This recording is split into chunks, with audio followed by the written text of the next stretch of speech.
لکھتے ہیں ایک ان میں سے یہ بات تھی کہ اس نے نعرہ تحقیق سے روکا گولڑا شریف عرس کے موقع پر عبدالشکور ہزاروی نے وزیر آباد کے، اور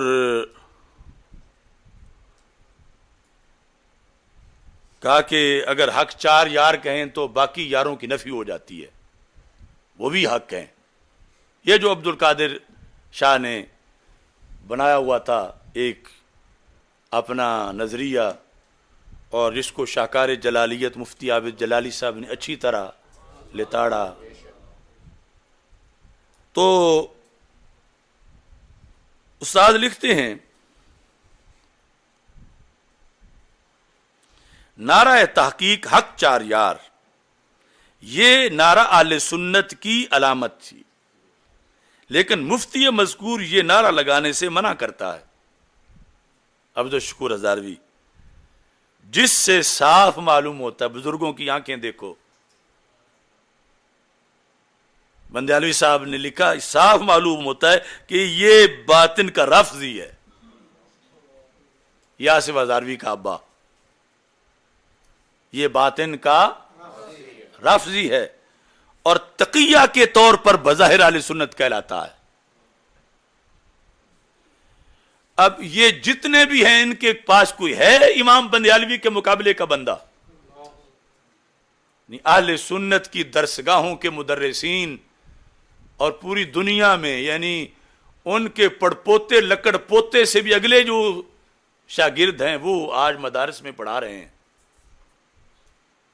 یہ سارے بڑے بڑے اساتذہ ان کے شاگرد ہیں، جتنے بھی قابل ترین، یہ چند شخصیات تھیں جن کے شاگرد حافظ الحدیث رحمۃ اللہ علیہ کے شاگرد حضرت غزالی زمان رحمۃ اللہ علیہ کے شاگرد حضرت نور اللہ نعیمی بصیر پوری رحمۃ اللہ علیہ کے شاگرد بندیالوی صاحب رحمۃ اللہ علیہ کے تلامذہ، یعنی آپ کا نام تو تدریس کے اندر ایک سرٹیفکیٹ اور سند کی حیثیت رکھتا ہے۔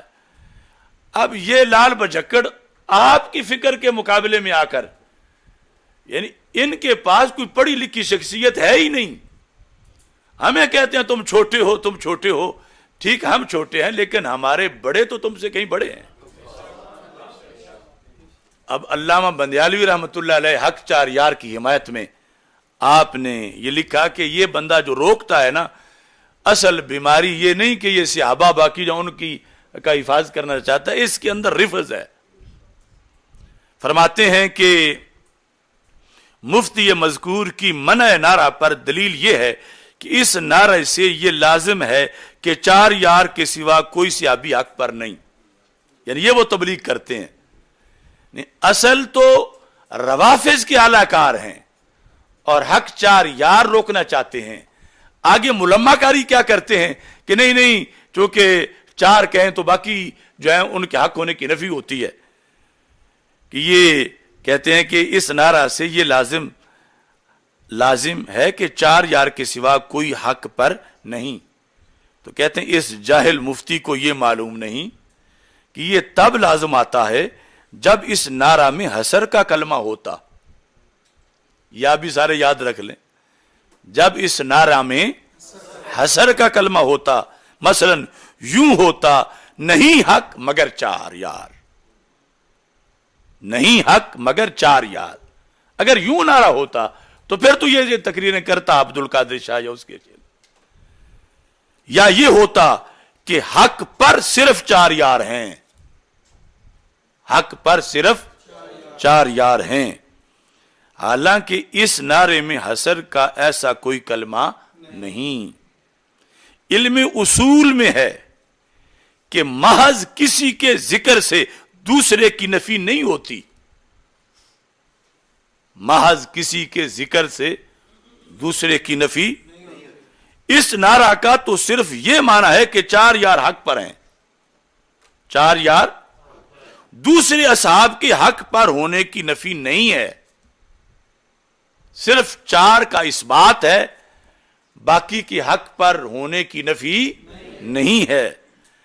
اگر اس جاہل مفتی کی منطق تسلیم کر لی جائے تو مفتی جب یہ کلمہ پڑھتا ہے محمد الرسول اللہ صلی اللہ علیہ وسلم تو لازم آئے گا کہ حضرت محمد صلی اللہ علیہ وسلم کے سوا کوئی بھی اللہ کا رسول نہیں. حالانکہ 1,24,000 کم و بیش رسول ہیں. اگر اس کا مانا جائے جو کہتے ہیں کہ 4 سے باقی کی نفی ہو جاتی ہے تو پھر سرکار سے باقی نبیوں کی نفی ہو جائے گی؟ نہیں ہوتی. سرکار کا محمد الرسول اللہ صلی اللہ علیہ وسلم کہنے میں محبوب علیہ السلام کا اس بات ہے اور باقی کی نفی نہیں ہے. تو اب مفتی اپنی اس منطق کے لحاظ سے دائرہ اسلام سے خارج ہو گیا. یعنی جو وہ 4 یار کہنے سے کہتا ہے کہ باقی کی حق پر ہونے کی نفی ہو جائے گی تو محمد الرسول اللہ صلی اللہ علیہ وسلم کہنے سے باقی کی رسالت کا انکار ہو جائے گا اور باقی کی رسالت کا جو انکار کرے وہ کافر ہو جاتا ہے. ان سب خرابیوں کا سبب جہالت ہے. یہی آج بھی ہے, یہی کل بھی سبب تھا, جہالت. لہذا نعرہ تحقیق حق 4 یار سے کوئی منافق رافضی ہی منع کرے گا. حق 4 یار, نعرہ حیدری, نعرہ حیدری. اب آگے استاد ہمارے چشتی بھی تھے, گولڑوی تھے. کچھ ان جہتوں پر آ کے لوگ جھگڑا کرتے ہیں کہ تم نقشبندی ہو, رضوی ہو, یہ ہو, تم بغض کر رہے, حسد کر رہے ہو. یہ استاد صاحب کا اگلا جملہ سنو. بلکہ اس نعرہ کا مرتبہ, کس کا؟ حق 4 یار کا. اس نعرہ کا مرتبہ نعرہ حیدری اور نعرہ غوثیہ سے بھی مقدم تر اور بلند تر ہے. مقدم تر اور بلند تر ہے. تو یہ ضمناً آ گیا. تو اب جو داتا صاحب نے 4 آئمہ لکھے تو 4 کا اس بات مقصود ہے, باقی کی نفی مقصود نہیں. تو اس بنیاد پر یہ تو شروع سے ہوتا آیا ہے کہ 4 کی ایک خصوصیت ہے جو دوسروں کی نہیں ہے. تو اسی خصوصیت کا عنوان حق 4 یار ہے. اور یہ کہنا کہ یہ فلاں سن سے پہلے تھا ہی نہیں, اور تو داتا صاحب کے سن کے تھے, یہ تو کب سے, یعنی اس اختصاص کے ساتھ ان 4 کا تذکرہ ہوتا آ رہا ہے. اب یہاں پر داتا صاحب رحمت اللہ علیہ نے ان ساری باتوں کا جواب فضیلت قطعی سیدنا صدیق اکبر رضی اللہ تعالیٰ عنہ کی, خلافت مطلقہ خواہ روحانی ہو یا سیاسی, کیونکہ روحانی کا اس بات کر کے آپ یہ دیکھ رہے تھے کہ سنیوں میں وہ جو ظاہری خلافت بلا فضا اس کا تو جھگڑا ہی نہیں ہوگا, وہ تو صرف شیعوں والا ہے. سنیوں میں آگے جا کے ایسے کچھ نکلیں گے. آپ نے بحثی ساری باطنی خلافت اور روحانی خلافت اور ولایت کے لحاظ سے کرتے ہوئے آپ نے اس پر دلائل دیے. اب وہ دلائل سنیں. آپ نے پہلے نمبر پر صفحہ نمبر 69 پہ یہ ارشاد فرمایا. یہ سارے صفحے فارسی نسخہ کے ہیں.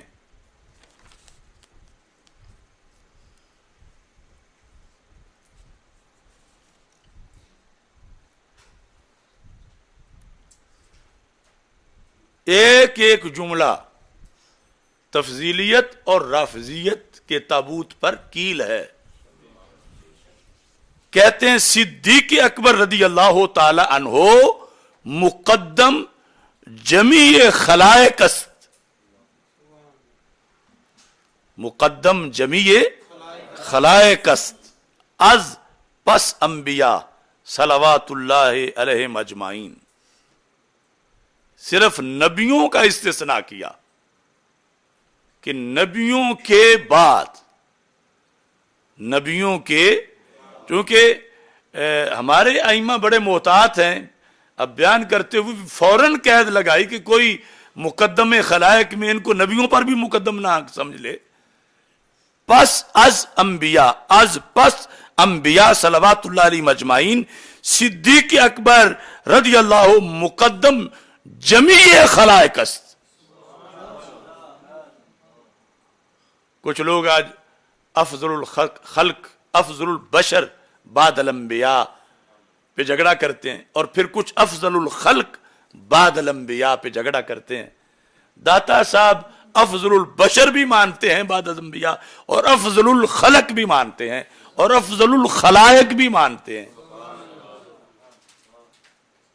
کہ صدیق اکبر رضی اللہ تعالیٰ عنہ مقدم جمیع خلائق است از پس انبیاء صلوات اللہ علیہم اجمعین.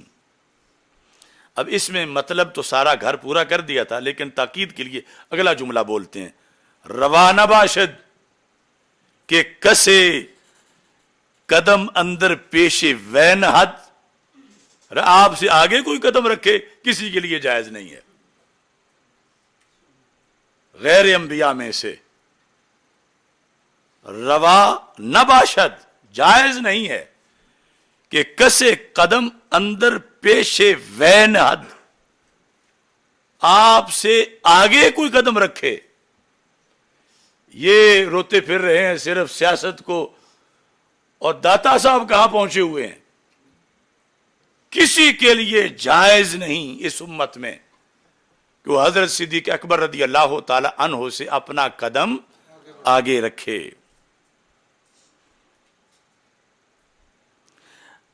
یہ ایک وضاحت. دوسرے نمبر پر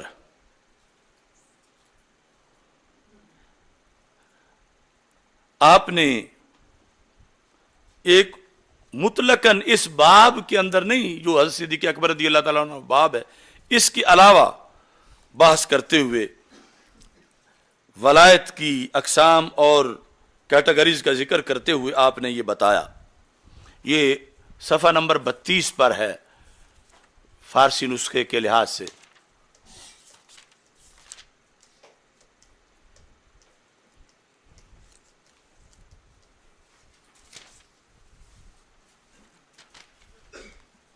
کہتے ہیں ازانچہ سفارا اصل و فرع است،